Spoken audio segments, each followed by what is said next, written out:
गरीब गोवर्धन पूजा प्रसाद स्वीट्स। श्यामपुर के गांव में गोविंद कहकर एक आदमी मिट्टी के बर्तन बेचते हुए जी रहा था। गोविंद बहुत अच्छा इंसान था। मिट्टी के बर्तन बेचकर मिले पैसों से उसका परिवार का पोषण करते हुए मुश्किल में रहने वालों का मदद भी करता था। लेकिन आजकल मिट्टी के बर्तन ज्यादा बिक्री नहीं हो रहे थे, इसलिए गोविंद को पैसे भी सही से नहीं मिलने लगे। एक बार गोविंद की पत्नी, सुनिए जी, आप और कितना साल ऐसे ही मिट्टी के बर्तन पर निर्भर कर जिएंगे? कोई नया व्यापार के लिए देख सकते हैं ना? बोली। तब गोविंद, हाँ देख सकता हूँ, लेकिन कौन सा भी व्यापार शुरू करने के लिए निवेश के लिए पैसे चाहिए है ना, कहा। तब गोविंद की पत्नी, ऐसा है तो हमारे मायके वाले ने दिए हुए गहनों को गिरवी में रखकर कोई नया व्यापार शुरू करेंगे जी। बोली। तब गोविंद, नहीं सुमा, तुम्हारे मायके दिए हुए गहनों को गिरवी में रखेंगे तो अच्छा नहीं होगा। एक बार गोवर्धन का पूजा खत्म होने दो, मैं और कोई रास्ता देखता हूँ, कहा। तब सुमा, क्या त्योहार है, गोवर्धन का पूजा करने वालों को कौन सा भी दुख नजदीक नहीं आता है। संपत्ति का कोई कमी नहीं होगी कहते हैं, लेकिन हमारा शादी से तो हर साल ये पूजा करते ही आ रहे हैं। एक बार भी उस पूजा की वजह से हमें कोई उपयोग हुआ है क्या?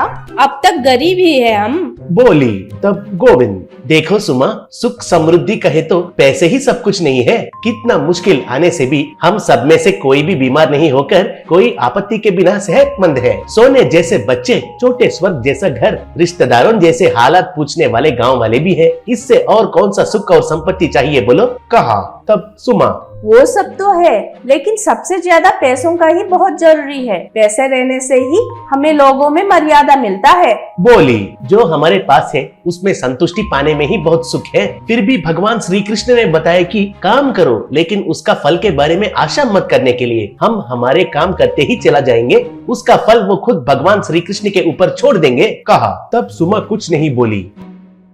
गोविंद के घर के सामने नारंग कहकर एक आदमी रहता था। वो बहुत बड़ा धनवान था। उसके पास बहुत पैसे है कहकर अहंकार था। हमेशा दूसरों को कम नजर से देखकर बात करता था। गोवर्धन पूजा का दिन आ ही गया। नारंग बहुत बड़ा से पूजा करने लगा। सामने गोविंद भी गोवर्धन का पूजा के लिए तैयार हो गया। गोविंद की पत्नी सुमा गोबर लेकर आई। गाय का पूजा करने लगे। ये सब देखकर नारंग, क्या है गोविंद, पूजा कर रहे हो क्या?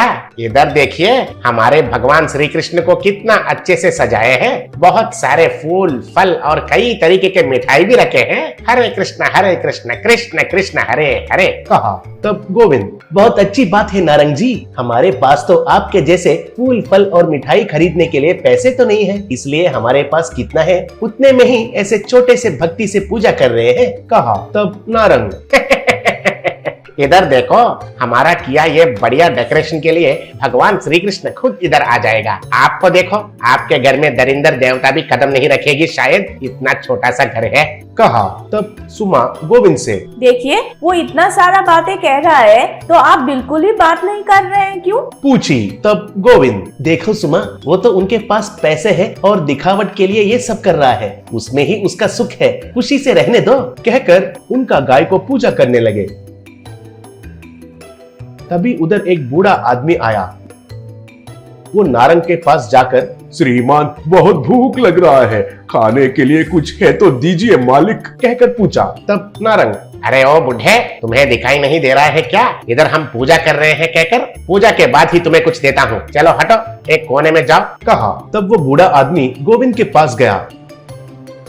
तब गोविंद से, बाबूजी, खाना खा के 4 दिन हुए हैं, खाने के लिए कुछ है तो दीजिए बाबूजी, कहकर पूछा। तब गोविंद कुछ कहने वाला था, तब वो बूढ़ा आदमी, समझ में आ गया बाबूजी, आप भी पूजा में है ना, मैं चले जाता हूँ, कहा। तब गोविंद, 1 मिनट रुकिए काका जी, कहकर उनका घर में बनाया खीर को उस बूढ़ा आदमी को देकर, कुछ गलत मत समझना, हमारे पास और कुछ देने के लिए पैसे नहीं है, इसलिए हमारे पास जो है उस थोड़ा चावल में गुड़ और दूध से ये खीर बनाकर भगवान को प्रसाद चढ़ाने के लिए रखे, वही आपको दे रहा हूँ, कहा। वो खीर खाकर वो बूढ़ा आदमी, गोविंद, खीर बहुत बढ़िया है और भी खाने के लिए मन हो रहा है, कहने से हाथ में फिर से खीर प्रकट हुआ। वो देखकर उधर सब लोग हैरान रह गए। तब वो बूढ़ा आदमी भगवान श्री कृष्ण के रूप में बदल गया। उनको देखकर सब लोग भक्ति श्रद्धा से हाथ जोड़कर प्रणाम किए। तब भगवान, देखो गोविंद, भगवान के लिए प्रसाद चढ़ाने से तुम्हारे पास आकर पूछने वाला भूखा आदमी का भूख मिटाने के लिए दे दिए हो। आप सब मेरे बच्चे हैं, आप सुकून से रहेंगे तो मैं भी सुकून से रहता हूँ। बिना कोई स्वार्थ प्रथा से तुम अपने काम पर विश्वास किए हो। सारे दुख का कारण है आस, वो आस तुम्हारे पास नहीं है, इसलिए तुम हमेशा खुश हो। अब से भी तुम बहुत खुशी से जियोगे। कहकर आशीर्वाद देकर गायब हो गया।